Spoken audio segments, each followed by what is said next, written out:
It may have felt like destiny was finally calling the Carolina Panthers on Saturday. But instead, it turned into heartbreak in Tampa.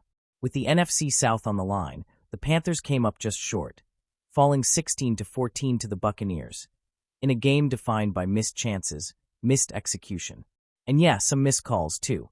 But before we close the book on Week 18, and maybe the season, let's break down the biggest takeaways from a loss that still somehow leaves room for hope. Because even in the pain, there was progress, and a glimpse of what this team is becoming. First, we've got to talk about Dave Canales. All year long, his play calling has had highs and lows. And unfortunately, the inconsistency showed up again.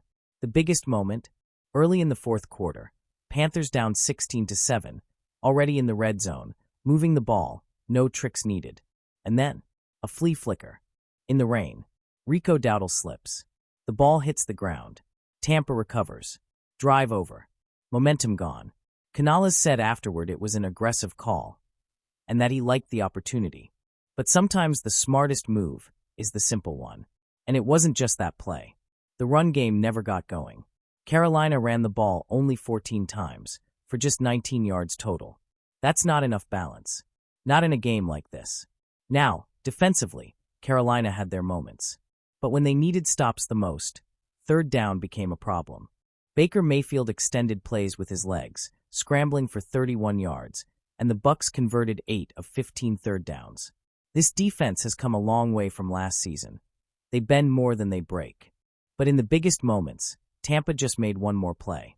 And then, there was the officiating. Normally, you don't want to point to the refs. But yesterday, they made it hard to ignore. A blown whistle on a backwards pass. A missed personal foul on Tommy Tremble. Questionable pass interference rulings, including one that wiped out a 31-yard gain by Teteroa McMillan. Did the Panthers have chances anyway? Yes. Did the refs make the road harder? Also yes. Two things can be true. But here's where things turn positive. Because Bryce Young, he showed up. Outside of one bad interception, he played one of his best games of the season. 24 for 35. 266 yards, 2 touchdowns, 9 different receivers involved. He played freer, more decisive, more confident.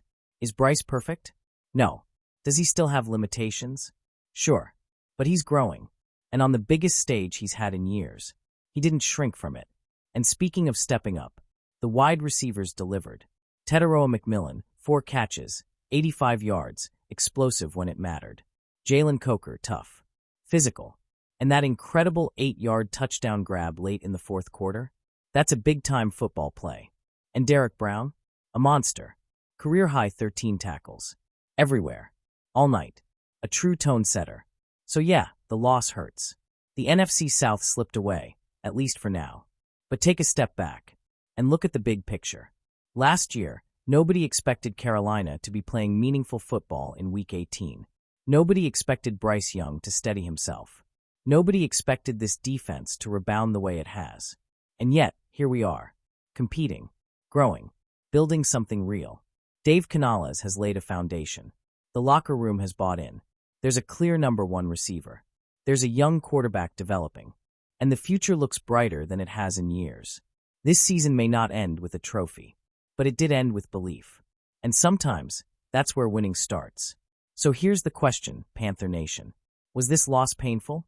Absolutely. But do you also feel, maybe for the first time in a long time, that this team is finally headed the right direction? Drop your thoughts in the comments, and if you're proud of the fight this team showed all season, hit that like button and subscribe for more Panthers coverage. The journey isn't over. The foundation is set. And this team is just getting started. Keep pounding.